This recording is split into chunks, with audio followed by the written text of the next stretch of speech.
sobre a ação da Polícia Federal, que também faz buscas no escritório da deputada Carla Zambelli aqui em São Paulo. A informação dos nossos repórteres de Brasília que a Polícia Federal esteve no Congresso Nacional e encontrou o gabinete dela totalmente fechado, ou seja, não foi possível colher qualquer material, qualquer depoimento. Para você que vai chegando agora aqui na Jovem Pan, para você que ainda não viu, a Polícia Federal prendeu já o hacker da Vaza Jato, Walter Delgatti Neto, e também faz buscas nos endereços da deputada Carla Zambelli. Paula. Oficialmente, a Polícia Federal divulgou que há 5 mandados de busca e apreensão, 3 no Distrito Federal, 2 em São Paulo e um mandado de prisão preventiva.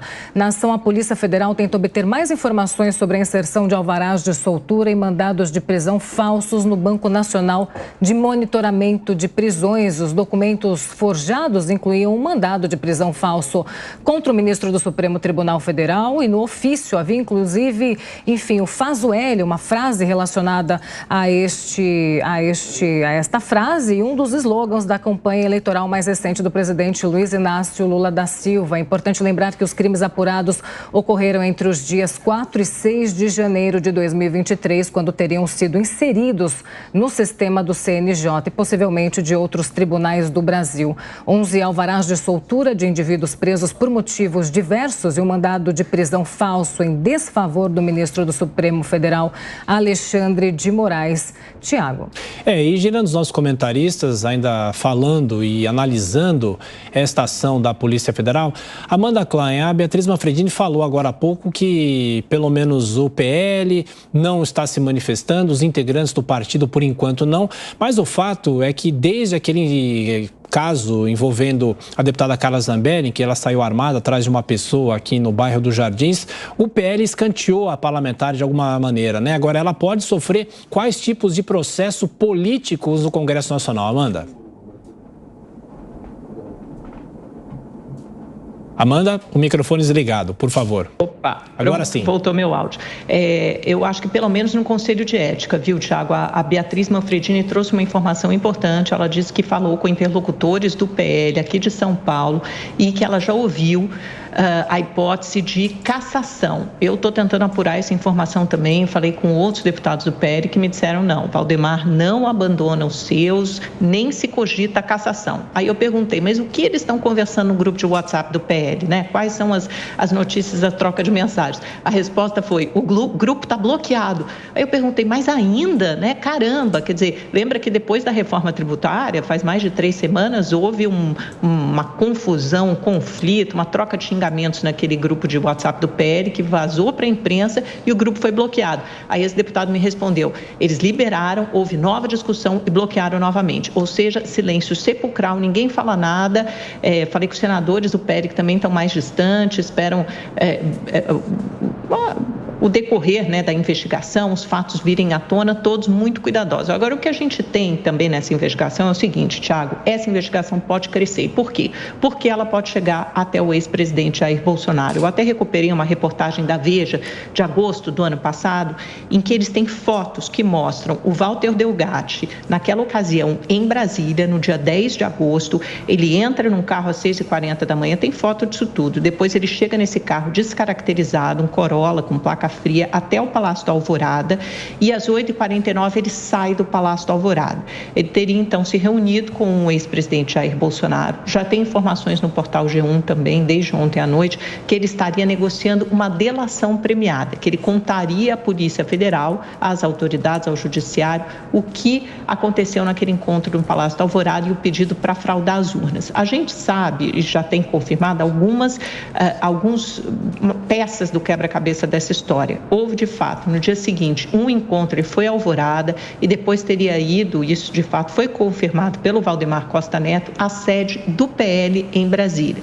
Ele esteve com o Valdemar Costa Neto, todo esse encontro teria sido agendado aí, articulado pela deputada Carla Zambelli, tanto no PL como com o presidente Bolsonaro, naquela época, às vésperas das eleições, em agosto do ano passado, agosto de 2022, para tratar das urnas eletrônicas. Lembrando que o Walter Delgatti, por ter sido o hacker da Vaza Jato, ele já foi considerado um herói pela esquerda também. É importante falar disso. Ele foi uma figura muito enaltecida, exaltada pela esquerda. Depois ele caiu naquela operação spoof e tal, caiu no ostracismo.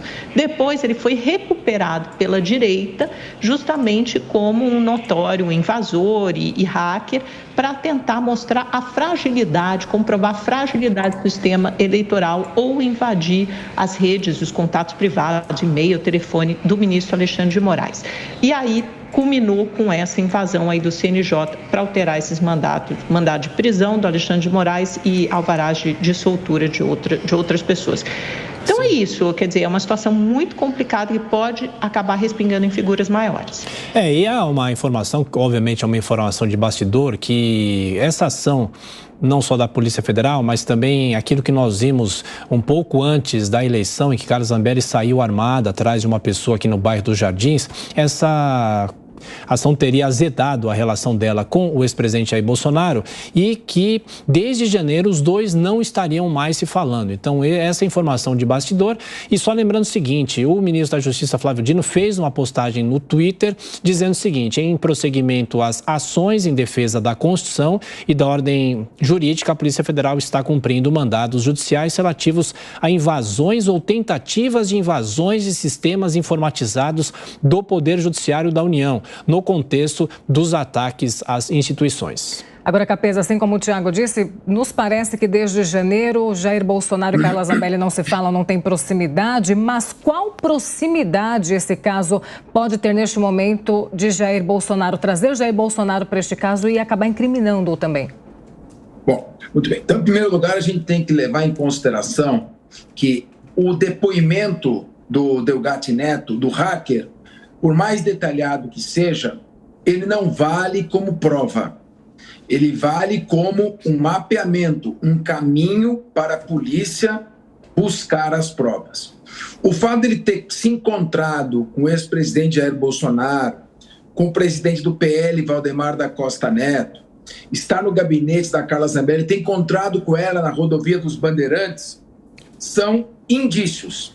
O importante é saber qual foi o conteúdo da conversa em cada um desses locais. E para isso, é claro, todas as pessoas que tiveram contato com esse hacker terão que falar qual foi o conteúdo da conversa. Então haverá aí uma versão só, caso eles admitam o que o hacker está dizendo, ou duas versões. Portanto, se as palavras do hacker não forem confirmadas, elas não valem sequer para o oferecimento da denúncia. Por essa razão, é importantíssimo e fundamental a realização da perícia, da apreensão dos computadores, sobretudo da deputada Carla Zambelli, porque se ele trabalhava no gabinete dela, ele deve ter usado esses computadores. Dos computadores pessoais, ou os meios que ele utilizou do próprio hacker, e dos computadores pessoais da própria Carla Zambelli. Esse material é que vai ser submetido à perícia, e aí pode ficar constatado este envolvimento. Sem prova pericial, fica difícil você admitir a propositura de uma denúncia com base na própria lei do pacote anticrime, que tornou a delação premiada por si só insuficiente para lastrear uma denúncia e muito menos uma condenação. Pois é, só acrescentando no site da PF a informação, eles explicam por que o nome Operação 3FA, uma referência à autenticação de 2 fatores, 2FA, método de segurança de gerenciamento de identidade e acesso que exige 2 formas de identificação para acabar ingressando em recursos e também dados, sendo que, tendo os investigados violado o sistema, foi necessária a atuação do Estado, Polícia Federal, MPF e Judiciário, que atuou na repressão à conduta criminosa e também na prevenção a novas ações semelhantes. É uma nota que foi enviada aqui à Jovem Pan pela Coordenação Geral de Comunicação Social da PF. A gente continua acompanhando esse assunto.